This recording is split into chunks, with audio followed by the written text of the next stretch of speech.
Salam sejahtera sahabat GKPS TV terkasih. Sebelum kita merenungkan firman Tuhan, mari kita mengambil waktu berdoa. Mari kita berdoa.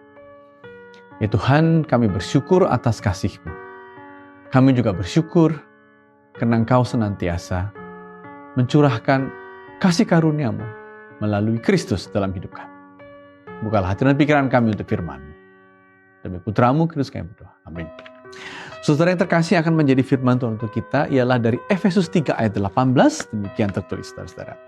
Aku berdoa supaya kamu bersama-sama dengan semua orang kudus dapat memahami betapa lebarnya dan panjangnya dan tingginya dan dalamnya kasih Kristus. Saudara-saudara, kita akan merenungkan doa Paulus agar kita tahu dalamnya, lebarnya, tingginya kasih Kristus dalam hidup kita. Saudara-saudara, beberapa waktu yang lalu di India ada upacara yang mereka laksanakan setiap April, nama upacaranya Kumbh Mela. Ini upacara yang luar biasa karena jutaan orang, 3,1 juta tahun lalu berkumpul di sepanjang sungai Gangga untuk mandi bersama, saudara-saudara, pada bulan April pada tanggal 12-an kira-kira. Dan saat itu 165.000 penularan COVID terjadi karena mereka mandi bersama. Mengapa mereka harus mandi bersama di Sungai Gangga? Karena mereka yakin mereka harus membersihkan diri dari karma yang negatif, saudara-saudara. Dan mereka yakin bahwa dalam momen Kumbh Mela itu ada air, ada tetesan dari kekekalan masuk ke Sungai Gangga sehingga mereka dapat dibersihkan dari semua karma-karma yang negatif.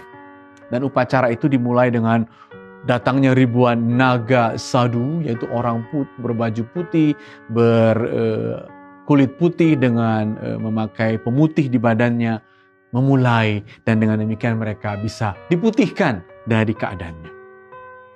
Mereka memang berjuang, namun dalam perjuangannya itu, saudara-saudara, 165.000 penularan per hari, dan kita tahu di India saat itu ada 400.000 kematian. Dan itu luar biasa sekali.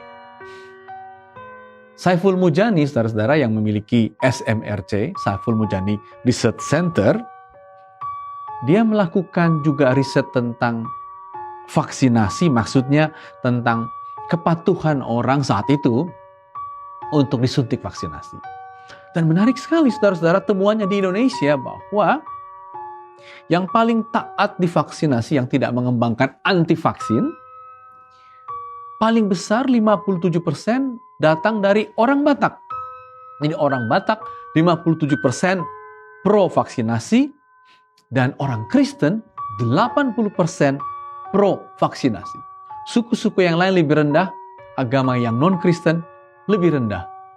Sehingga dia bertanya, mengapa orang Batak Kristen ini paling taat vaksinasi dan tidak meresikokan dirinya di tengah-tengah COVID. Beda sekali dengan orang India yang harus pergi ke Kumbh Mela. Sehingga Saiful Mujani menelepon saya, saudara-saudara, dan bertanya, apa sebabnya sehingga orang Kristen Batak secara khusus patuh, compliance dalam disiplin COVID pada tahun lalu, saudara-saudara.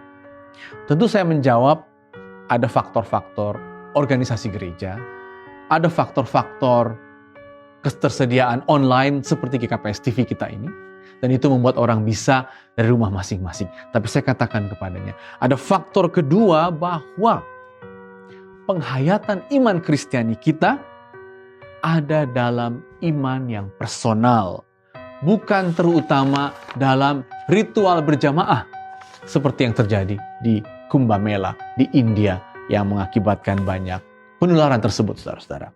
Dan itu sama seperti apa yang Efesus katakan dalam Efesus 2 ayat 14. Sebelum Paulus berdoa, dia mengatakan pada Efesus 2 ayat 14 bahwa Kristuslah damai sejahteramu. Imanlah kepadanya dan kamu mendapat damai sejahtera. Karena Kristus, kamu didamaikan dengan Allah melalui Kristus. Kamu tidak divonis salah, kamu tidak dituduh sebagai orang dengan banyak kesalahan yang kamu harus bersihkan sendiri, tapi dengan iman kepada Kristus, damai sejahtera ada padamu. Dan pada ayat 17 ayat Efesus 2 ayat 17 dikatakan bahwa sekarang kamu dekat dengannya. Dekat dengan Tuhan melalui Kristus, tidak melalui ritual berjamaah seperti yang terjadi di India kala itu, saudara-saudara.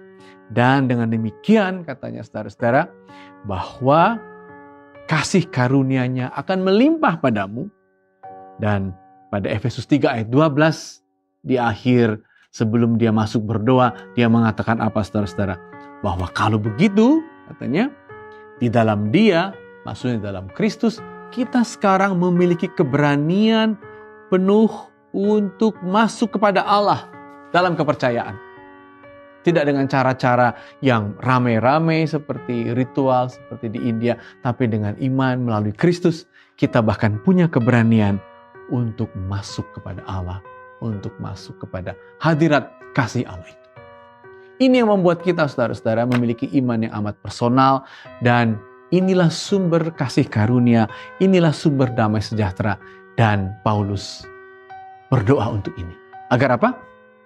Agar tentu Allah dalam Kristus tidak berhenti mencurahkan kasih karunia-Nya yang memenuhi kita. Tapi yang kedua, agar kita sendiri juga dalam hidup ini, mungkin kita memiliki banyak tantangan, tapi mari kita dari hari ke hari untuk terus memasuki kedalaman. Betapa panjang, betapa lebar, tak henti-hentinya kita terus menelusuri jalan kita agar kita semakin tahu dalam, lebar, dan panjangnya kasih Kristus yang secara personal tadi menjadi damai sejahtera kita, menjadi berkat untuk kita. Dan dengan demikian, kita sebagai pribadi dapat hidup dengan damai sejahtera dan tidak perlu mencemaskan banyak hal dan tidak perlu seolah-olah ingin membersihkan diri, membersihkan karma-karma yang negatif. Tidak. Melalui Kristus, kita berada dalam damai sejahtera Allah yang memenuhi kita. Dan Paulus mendoakannya, dan kiranya saudara-saudara, kita pun mendoakan, ya Tuhan, ya Kristus, damai-Mu teruslah menetap padaku, dan aku pun tahu betapa dalam, betapa lebar, betapa panjangnya kasih Kristus dalam hidupku. Dan aku harus temukan dari waktu ke waktu. Amin, mari kita berdoa. Ya Tuhan, kami bersyukur karena di dalam Kristus damai sejahtera Allah menyertai kami.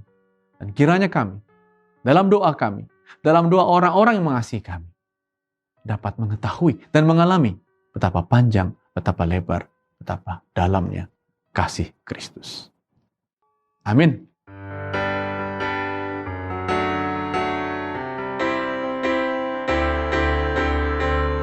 Ku tinggikan, ku agungkan hanya nama Yesus, Yesus. Tak bertahta dan berkuasa, hanya Engkau Yesus Tuhan. Ku tinggikan, ku agungkan hanya nama Yesus, Yesus. Tak bertahta dan berkuasa, hanya Engkau Yesus Tuhan.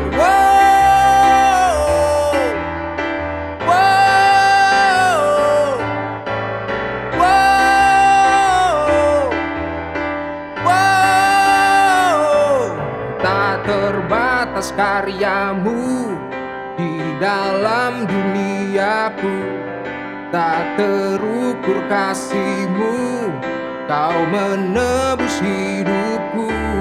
Dengan Kau di sisiku, ku kalahkan semua musuh.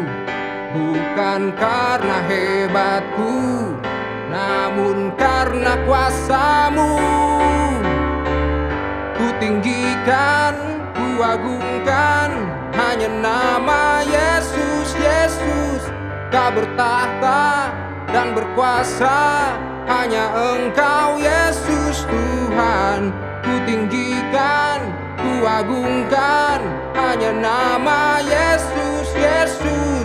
Tak bertahta dan berkuasa, hanya Engkau Yesus Tuhan.